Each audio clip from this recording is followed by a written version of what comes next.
एक मेजर के नेतृत्व में 20 जवानों की एक टुकड़ी हिमालय के अपने रास्ते पर थी।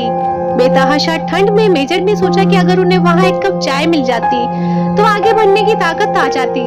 लेकिन रात का समय था, इसलिए आसपास कोई बस्ती नहीं थी। 1 घंटे चढ़ाई करने के बाद उन्हें एक जर्जर चाय की दुकान दिखाई दी, लेकिन उस पर भी ताला था। जवानों के आग्रह पर मेजर साहब दुकान का ताला तोड़वाने को राजी हो गए। अंदर उन्हें चाय बनाने का सभी सामान मिल गया। जवानों ने चाय बनाई, साथ ही वहाँ पर रखे बिस्किट भी खाए और खुद को राहत दी।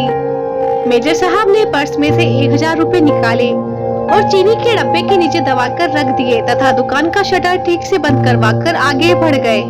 3 महीने की समाप्ति पर इस टुकड़ी के सभी 20 जवान सकुशल अपने मेजर के नेतृत्व में उसी रास्ते से वापस आ रहे थे। रास्ते में उसी चाय की दुकान को खुला देखकर वहां विश्राम करने के लिए रुक गए। उस दुकान का मालिक एक बूढ़ा चाय वाला था, जो एक साथ इतने सारे ग्राहकों को देखकर बहुत ज्यादा खुश हो गया और उनके लिए चाय बनाने लगा। तभी एक जवान बोला, बाबा भगवान को इतना मानते हो, अगर भगवान सच में होता तो फिर उसने तुम्हें इतने बुरे हाल में क्यों रखा हुआ है?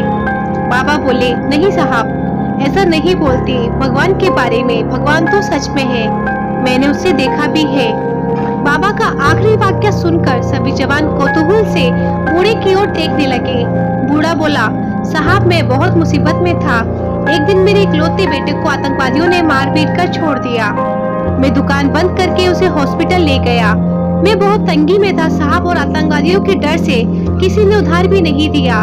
मेरे पास दवाइयों के भी पैसे नहीं थे। उस रात साहब मैं बहुत रोया और मैंने भगवान से प्रार्थना की और मदद मांगी, और साहब उसी रात भगवान मेरी दुकान में खुद आए। मैं सुबह अपनी दुकान पर पहुंचा तो ताला टूटा देखकर मुझे लगा कि मेरे पास जो कुछ भी थोड़ा बहुत था वो भी सब अब लूट गया है। मैं दुकान में घुसा तो देखा 1000 रुपए चीनी के डब्बे के नीचे भगवान ने मेरे लिए रखे हुए हैं। उस दिन 1000 रुपए की कीमत मेरे लिए क्या थी शायद मैं बयान ना कर पाऊं, लेकिन भगवान है साहब। ये सुनकर वहाँ सन्नाटा छा गया। 20 जोड़ी आंखें मेजर की तरफ देख रही थी, जिसकी आंख में उन्हें अपने लिए स्पष्ट आदेश था, चुप रहो। मेजर साहब उठे, चाय का बिल अदा किया और बूढ़े चाय वाले को गले लगाते हुए बोले, हाँ बाबा, मैं जानता हूँ भगवान है और तुम्हारी चाय भी शानदार थी।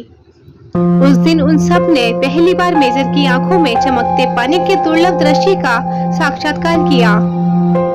तो दोस्तों, इस कहानी से हमें यही प्रेरणा मिलती है कि हमारी छोटी सी मदद किसी की जिंदगी में कितनी अहमियत रख सकती है, हमें इस बात का अंदाजा नहीं है।